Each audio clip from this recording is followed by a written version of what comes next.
ప్రియమైన క్రైస్తవ లోకానికి ఈరోజు తీరని లోటు అని చెప్పగలం.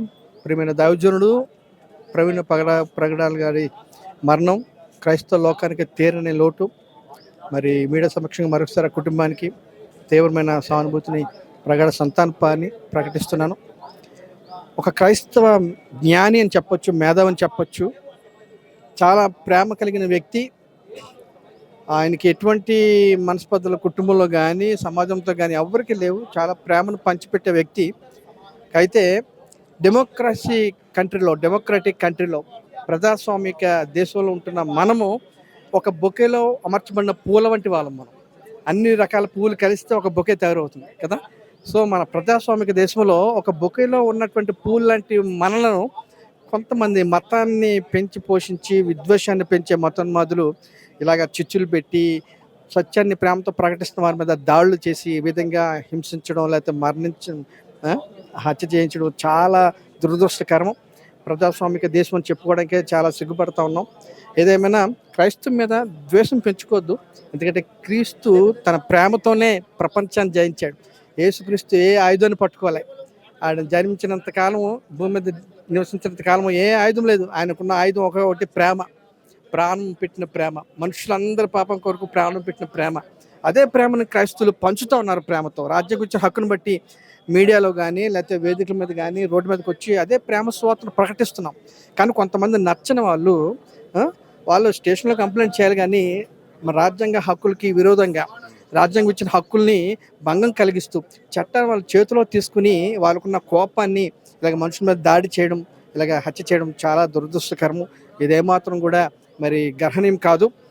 అయితే క్రైస్తవులుగా అందరూ ప్రేమను పంచే వాళ్ళగానే ఉన్నాం కనుక ఏ మతానికైనా మీరు చెప్పేది ఏంటంటే వ్యక్తిని హత్య చేయొచ్చు, కానీ అతను కలిగి ఉన్న మార్గాలు కానీ విశ్వాసాన్ని కానీ ఎవరు తరం కాదు అంతం చేయడం. ఓకే, ఒక వాయిస్ని అక్కడ వరకు తీసేస్తే అక్కడితో క్రైస్తవం అయిపోతుంది అనుకుంటే పొరపాటే. కనుక ఇలాగే ఎంతోమంది పూర్వకాలంలో చాలామంది వచ్చారు క్రైస్తవమైన రూపుమాపాలని బైబిల్లో కాల్చేసి, కానీ అంతకంతకు పెంచుతూనే ఉంది, పెంపుతూనే ఉంది. కనుక ప్రేమతో కలిగిన ఈ విశ్వాసాన్ని ఎవరు ఆపడం వారి తరం కాదు. కనుక విద్వేషాలు మరిచి అందరం అన్నదమ్ములుగా మెలుగుదాం.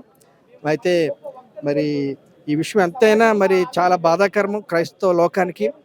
మరి ఆ కుటుంబానికి ఆదరణ కలగాలని క్రైస్తవులు అందరూ కూడా అన్నదమ్ములుగా కలిసి, క్రైస్తవులు మాత్రం కాదు దేశ నివాసులు అందరూ కూడా కలిసి ఒకేలాగా ఎటువంటి మత విద్వేషాలు లేకుండా ప్రేమతో ఒకరినొకరు గౌరవించుకుంటూ మన ప్రతిజ్ఞలో ఉన్నట్టు భారతీయులమంతా మనం అన్నదమ్ములు సహోదరులు అని చిన్నప్పుడు చేసిన ప్రతిజ్ఞ ప్రకారం మనం అందరం ప్రేమ కలిగి జీవిస్తే మంచిది. కోపంతో ద్వేషంతో ఇలాగ హత్య రాజకీయాలతో మనం ఏది సాధించలేం. ప్రేమనే ప్రకటిద్దాం, ప్రేమతో కలిసి జీవిద్దాం. మరొకసారి ప్రగడ గారి కుటుంబానికి నా తీవ్ర సానుభూతిని తెలియజేస్తూ ఈ మాటలు ముగిస్తున్నాను. మీరు కూడా గవర్నమెంట్ దృష్టికి తీసుకెళ్ళండి మీడియా ద్వారా. ఎందుకంటే గవర్నమెంట్ ఎక్కడ కూడా పక్షపాతం చూపించకుండా న్యాయమైన రిపోర్టు బయటికి వచ్చేటట్టుగా ఇది తెలిసిపోతూ ఉంది. చాలా కుట్రపూర్తిగా చేసినట్టుగా అర్థం అవుతుంది.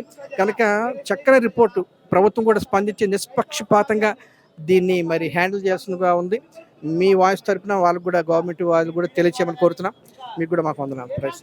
ఇప్పుడు పవన్ కళ్యాణ్ గారు, డిప్యూటీ సీఎం పవన్ కళ్యాణ్ గారు, రాధా మనోహర్ దాస్ గారు చేసిన వ్యాఖ్యల వల్లే, సనాతన ధర్మంపై వాళ్ళు చేసిన రచ్చగొట్టే వ్యాఖ్యల వల్లే ఇటువంటి పరిస్థితులు వచ్చాయన్న అభిప్రాయం కూడా బయట వెలువడుతుంది. దానిపై మీ అభిప్రాయం ఏంటంటే? నాకు రాజకీయాల పట్ల అంత అవగాహన లేదు. అయితే అది కూడా అయ్యొచ్చు. ఎందుకంటే ఈరోజు యువత ఎవరైతే వేదికల మీద ఏదైతే ప్రకటిస్తున్నారో దాన్ని ఏమాత్రం విచక్షణ జ్ఞానంతో ఆలోచించకుండా వాస్తవాలు ఎంతవరకు నిజమో అని గమనించకుండా వెంటనే వారు యువతకున్న ఉడుకు రక్తంతో అప్పటికప్పుడు వాళ్ళు ఏదో దాడులు చేయడం లేకపోతే విద్వేషంగా పోస్టులు సోషల్ మీడియాలో పెట్టడం జరుగుతూ ఉంది. కనుక డెమోక్రటిక్ రాజ్యంలో ప్రజాస్వామిక దేశంలో పబ్లిక్గా ఇలాంటి విద్వేషాలు రెచ్చగొట్టే ప్రసంగాలు చేయకుండా ప్రేమను పంచిపెట్టే ప్రసంగాలు చేస్తే మంచిదని నేను చెప్తా ఉన్నా కదా.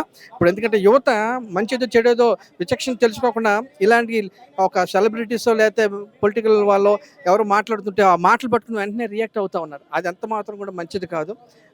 సో అటువంటి పెంచి పోషించే వారిని కూడా మనం ఎంకరేజ్ చేయడం మంచిది కాదు అనిపిస్తూ ఉంది నాకు.